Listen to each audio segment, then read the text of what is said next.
చలికాలపు తెల్లవారుజాము. ఊరంతా ఇంకా గాఢనిద్రలోనే ఉంది. ఆకాశంలో ఇంకా వెలుతురు రేఖలు కనిపించలేదు. దట్టమైన పొగమంచు భూమిని ఒక తెల్లటి దుప్పటిలా కప్పేసి ఉంది. 10 అడుగుల దూరంలో ఉన్నది కూడా సరిగ్గా కనిపించని ఆ మసక వెలుతురులో 10 ఏళ్ల వయసున్న రాము అనే చిన్న అబ్బాయి రోడ్డుపై ఒంటరిగా నడుస్తున్నాడు. ఉదయాన్నే లేచి నడిచే అలవాటున్న రాముకి ఆ రోజెందుకో రోడ్డు మరీ నిశ్శబ్దంగా, భయంకరంగా అనిపించింది. పక్షుల కిలకిల రావాలు లేవు. కనీసం వీధి కుక్కల అరుపులు కూడా వినిపించడం లేదు. కేవలం అతని పాదరక్షలు తారు రోడ్డుపై వేస్తున్న చప్పుడు మాత్రమే ఆ నిశ్శబ్దాన్ని చీల్చుకుంటూ వెళ్తోంది. చలిగాలి సూదుల్లా శరీరాన్ని గుచ్చుకుంటున్నా రాము చేతులు జేబులో పెట్టుకుని తలదించుకుని నెమ్మదిగా నడుస్తున్నాడు. అలా కొంత దూరం వెళ్ళాక రోడ్డు పక్కన మట్టిలో ఏదో మెరుస్తూ అతని కంటపడింది. ఈ పొగమంచులో కూడా అంత ప్రకాశవంతంగా మెరుస్తున్న ఆ వస్తువు ఏమిటా అని కుతూహలంగా దగ్గరికి వెళ్ళాడు. వంగి చూస్తే అది ఒక పాతకాలపు వెండి నాణెం. దానిమీద ఏదో వింతైన బొమ్మ చెక్కి ఉంది. రాము ఆ నాణేన్ని చేతిలోకి తీసుకోగానే అతని వేళ్లకు ఒక అసహజమైన చల్లదనం తాకింది. అది మామూలు చలికి ఉండే చల్లదనం కాదు, ప్రాణం లేని దేహాన్ని తాకినప్పుడు పుట్టే మంచులాంటి చల్లదనం. కాని దొరికిన ఆకస్మిక ఆనందంలో ఆ చల్లదనాన్ని రాము పట్టించుకోలేదు. దాన్ని తన ప్యాంటు జేబులో వేసుకున్నాడు. ఆ నాణెం దొరికిన సంతోషంలో అతని అడుగుల వేగం పెరిగింది. మరో 10 అడుగులు వేయగాని మళ్లీ అదే మెరుపు. రోడ్డు మధ్యలో ఇంకో వెండి నాణెం. రాము ఆశ్చర్యపోతూ దాన్ని కూడా తీసుకున్నాడు. ఆ తర్వాత మరో 5 అడుగులకి ఇంకొకటి. అలా కొద్ది దూరంలో నాణేలు ఒకదాని తర్వాత ఒకటి కనిపిస్తూనే ఉన్నాయి. రాము మనసులో భయం స్థానంలో దురాశ, కుతూహలం చోటు చేసుకున్నాయి. ఆ నాణేలు ఒక దారిని చూపిస్తున్నట్లుగా వరుసగా పడి ఉన్నాయి. అతను చుట్టుపక్కల వాతావరణాన్ని, సమయాన్ని, తాను ఎటు వెళ్తున్నాననే స్పృహను పూర్తిగా మర్చిపోయాడు. అతని కళ్ళు కేవలం కింద పడి ఉన్న ఆ వెండి నాణేల మీద మాత్రమే ఉన్నాయి. వంగడం, తీసుకోవడం, జేబులో వేసుకోవడం, ఇదే ఒక యంత్రంలా చేస్తున్నాడు. అతను నడుస్తున్న కొద్దీ రోడ్డు ఇరుకుగా మారుతోంది. తారు రోడ్డు కాస్త మట్టి రోడ్డుగా మారింది. ఇరువైపులా ఉన్న పెద్ద పెద్ద చెట్ల కొమ్మలు పొగమంచులో అస్థిపంజరాల చేతుల్లా భయపెడుతున్నాయి. గాలిలో ఎండిన ఆకుల వాసన, దానికి తోడు కుళ్ళిన మాంసం లాంటి ఒక వింతైన దుర్గంధం రావడం మొదలైంది. అయినా సరే రాము అడుగులు ఆగలేదు. జేబు నిండా నాణేల బరువు పెరుగుతోంది. చివరగా ఒక పెద్ద మర్రి చెట్టు కింద ఉన్న ఆఖరి నాణేన్ని తీసుకుని రాము తలెత్తి చూశాడు. అతని గుండె ఒక్కసారిగా ఆగిపోయినంత పనైంది. అతను ఊరి పొలిమేర దాటి ఎప్పుడో దశాబ్దాల క్రితం వదిలేసిన పాత శ్మశానం ముందు నిలబడి ఉన్నాడు. ఆ శ్మశానం చుట్టూ ఉన్న ప్రహరీ గోడ కూలిపోయి ఉంది. ముందున్న పెద్ద ఇనుప గేటు తుప్పుపట్టి సగం తెరుచుకొని ఉంది.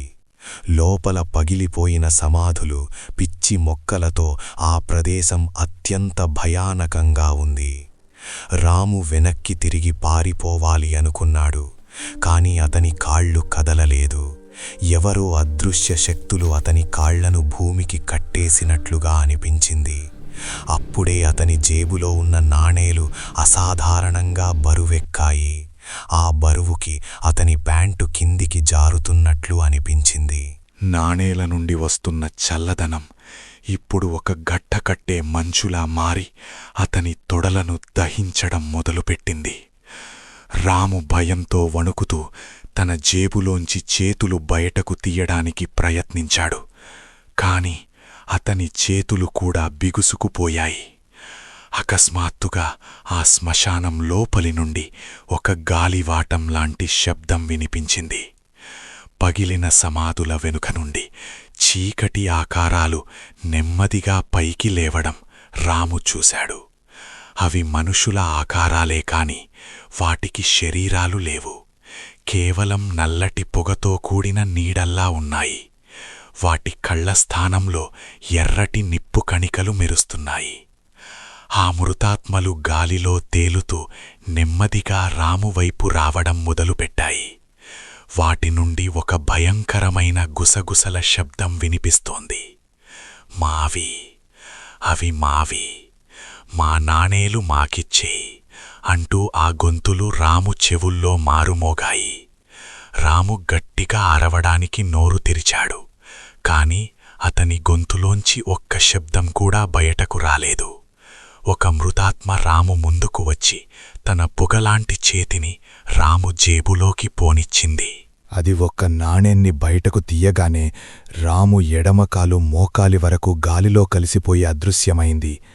రాము కళ్లలో ప్రాణభయం కట్టలు తెంచుకుంది. మరో ఆకారం ముందుకొచ్చింది. ఇంకో నాణెన్ని తీసుకుంది. రాము కుడికాలు మాయమైంది. అలా ఒక్కొక్క మృతాత్మ ముందుకు రావడం, రాము జేబులోంచి ఒక్కో నాణెన్ని తిరిగి తీసుకోవడం జరుగుతోంది.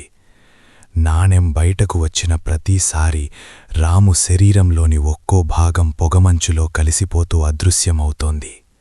చేతులు, మొండెం, మెడ ఇలా అంతా మాయమైపోతోంది. రాముకి నొప్పి లేదు, కాని తన ఉనికి ఈ లోకం నుండి చెరిగిపోతున్న భయంకరమైన అనుభూతి మాత్రం కలుగుతోంది. చివరగా రాము జేబులో ఒకే ఒక్క నాణెం మిగిలి ఉంది. అత్యంత భయంకరంగా ఉన్న ఒక పెద్ద మృతాత్మ ముందుకు వచ్చి ఆ చివరి నాణెన్ని తీసుకుంది. ఆ మరుక్షణమే రాము తల కూడా గాలిలో కలిసిపోయి ఆ 10 ఏళ్ల అబ్బాయి ఉనికి ఆ శ్మశానంలో, ఆ పొగమంచులో శాశ్వతంగా అదృశ్యమైపోయింది. రాము పూర్తిగా మాయమైన తర్వాత ఆ మృతాత్మలు సంతృప్తిగా నవ్వాయి. ఆ నవ్వు శ్మశానపు నిశ్శబ్దంలో ప్రతిధ్వనించింది. ఆ తర్వాత ఆ ఆత్మలు తమ చేతుల్లో ఉన్న వెండి నాణేలను గాలిలోకి విసిరాయి. ఆ నాణేలు గాలిలో తేలుతూ మళ్ళీ ఆ మట్టి రోడ్డు మీద, అక్కడ నుండి తారు రోడ్డు మీద ఒకదాని తర్వాత ఒకటి పడుతూ వెళ్ళాయి. రేపటి తెల్లవారుజామున ఆ దారిన వచ్చే మరో దురాశాపూరితమైన లేదా కుతూహలంతో ఉన్న ప్రాణిని బలి తీసుకోవడానికి ఆ మృతాత్మల ఉచ్చు మళ్లీ సిద్ధమైంది. ఆ వెండి నాణేలు పొగమంచులో మెరుస్తూ తమ తదుపరి బలి కోసం నిశ్శబ్దంగా ఎదురుచూడసాగాయి.